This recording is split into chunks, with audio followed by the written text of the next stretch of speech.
বাংলাদেশে একটা অস্থিরতা পরিবেশ তৈরি হয়েছে। আপনারা প্রস্তুত থাকুন। 1 কোটি শরণার্থী পশ্চিমবঙ্গে আসবে। বাংলাদেশে হিন্দু কতল চলছে। রংপুরের কাউন্সিলর, নগর পরিষদের হারাধন নায়ক, তাকে খুন করা হয়েছে।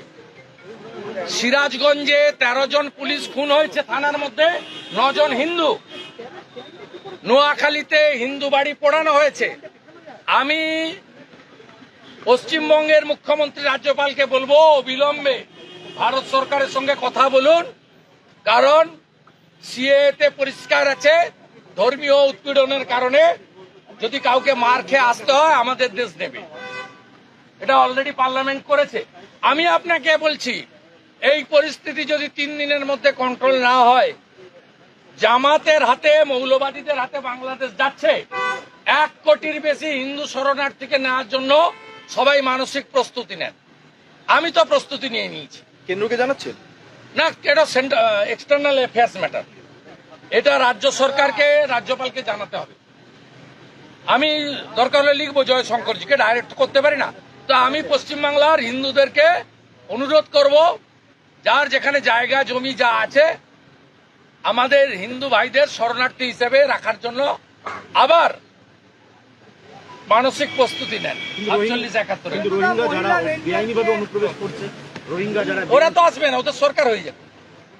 জামাতে কন্ট্রোলে চলে গেলে তো ওদের হাতে চলে যাবে। 7% হিন্দু আছে, তাদের পলায়ন আমাদেরকে নিতে হবে। হিন্দু ভাইদের সিএতে অলরেডি সরকার করে দিয়েছে।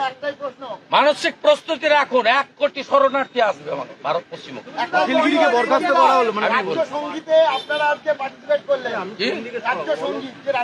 আমরা গতবারে যখন বলা হয় পশ্চিমবঙ্গের জাতীয় সঙ্গীত, আমরা তখন জনগণমন অধিনায়ক করেছি, আমরা স্বীকার করি। আজকে উনাদের ভাষা পরিবর্তন করে বলেছেন এটা রাজ্য সঙ্গীত।